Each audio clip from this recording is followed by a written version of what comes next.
Chapter 3, in which Pooh and Piglet go hunting and nearly catch a Woozle.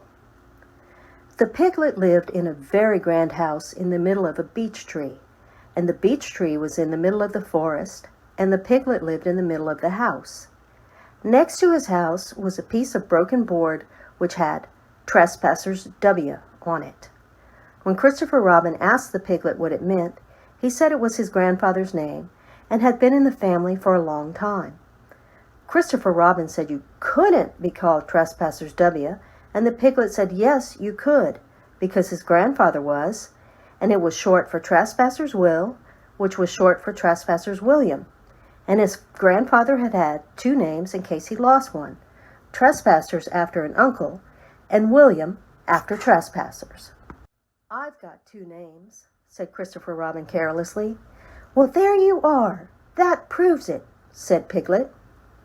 One fine winter's day when Piglet was brushing away the snow in front of his house, he happened to look up, and there was Winnie the Pooh.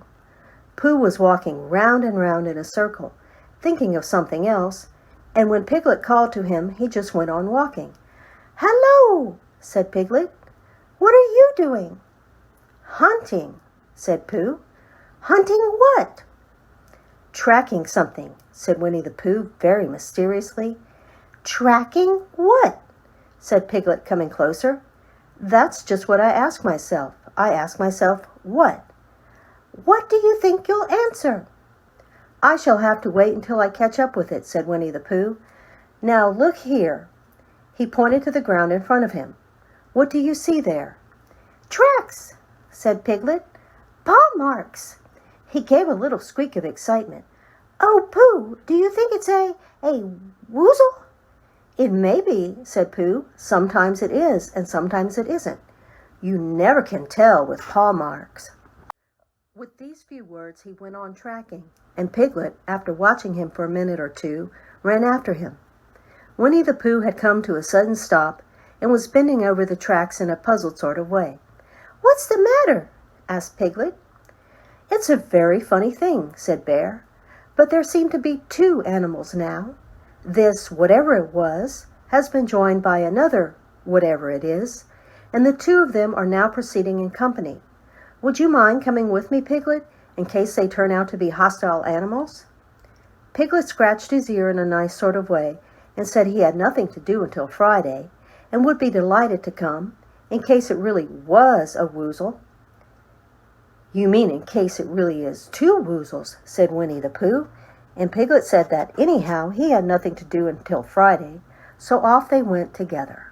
There was a small spinney of larch trees just there, and it seemed as if the two Woozles, if that is what they were, had been going round this spinney. So round this spinney went Pooh and Piglet after them, Piglet passing the time by telling Pooh what his grandfather Trespassers W had done to remove stiffness after tracking, and how his grandfather Trespassers W had suffered in his later years from shortness of breath, and other matters of interest. And Pooh wondering what a grandfather was like, and if perhaps this was two grandfathers they were after now, and if so, whether he would be allowed to take one home and keep it, and what Christopher Robin would say, and still the tracks went on in front of them. Suddenly Winnie the Pooh stopped and pointed excitedly in front of him. "Look!" "What?" said Piglet with a jump, and then to show he hadn't been frightened, he jumped up and down once or twice in an exercising way. "The tracks," said Pooh.